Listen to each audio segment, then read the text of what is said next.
வாழ்க வையகம், வாழ்க வளமுடன். காலையில் படுக்கையிலேருந்து எழுந்திரிக்கும் போது ஏன்டா எழுந்திரிக்கிறோம்னு இருக்கும். அந்த மாதிரி மனசெல்லாம் போகாமல் புத்துணர்ச்சியோடு எழுப்பக்கூடிய சில பயிற்சிகள் இதை செய்யலாம். படுத்துக்கிட்டே செய்ய வேண்டிய பயிற்சி தான் இதெல்லாம். தலைவண்டி எடுத்துடணும், சரிங்களா? பெட்டு தொங்கக்கூடாது.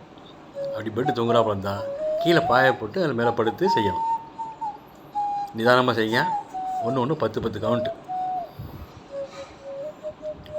மூச்சு தம் கட்டக்கூடாது.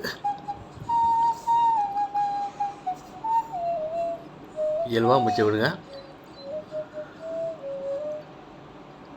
காலை தூக்கும்போது வேணால் மூச்சை வெளியில் விடலாம். இப்படி அமைக்க பிடிச்சதுக்கப்புறம் நார்மல் பிரீத் தான் பண்ணணும். நிதானமாக செய்யுங்க. அதிகம் போனால் ஒரு 3 மினிட்ஸ் தான் ஆகும். இப்போ நிமிரும்போது மூச்சை எடுக்கிறீங்க, குடியும் போது மூச்சை விடுறீங்க. ஃபுல்லாக இடுப்பு கொள்வது.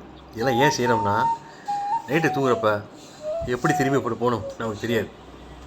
லெஃப்ட்டில் படுத்துருப்போம், ரைட்டில் படுத்துருப்போம், கோணலாக படுத்துருப்போம். அதனால் என்ன பண்ணணும், முதுகெலும்பு பூரா அந்த ஸ்ட்ரக்சர் மாறிடும். அதை திருப்பி ரீப்ளேஸ் பண்ணி ரெஃப்ரெஷ் பண்ணுறது தான்.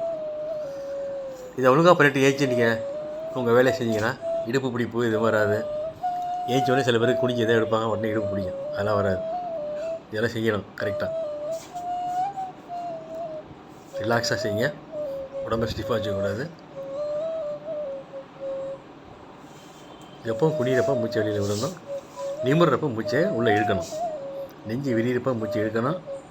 நெஞ்சு சுருங்கிறப்ப மூச்சை வெளியில் விடணும். இது போல் தான் ஒன்று 10 தடவை செய்யுங்க. நிதானமாக செய்யுங்க.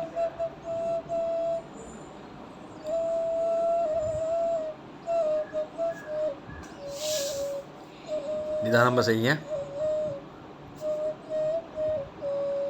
2 காலையும் மடக்கி வச்சுட்டிங்களா? இப்போ நார்மல் பிரீத். இது கடைசியாக செய்யணும். நீங்கள் கடைசியாக பண்ணிட்டீங்கன்னா முதுகெலும்பு ஃபுல்லாக ரெஃப்ரெஷ் ஆகிடும். வாழ்க வளமுடன்.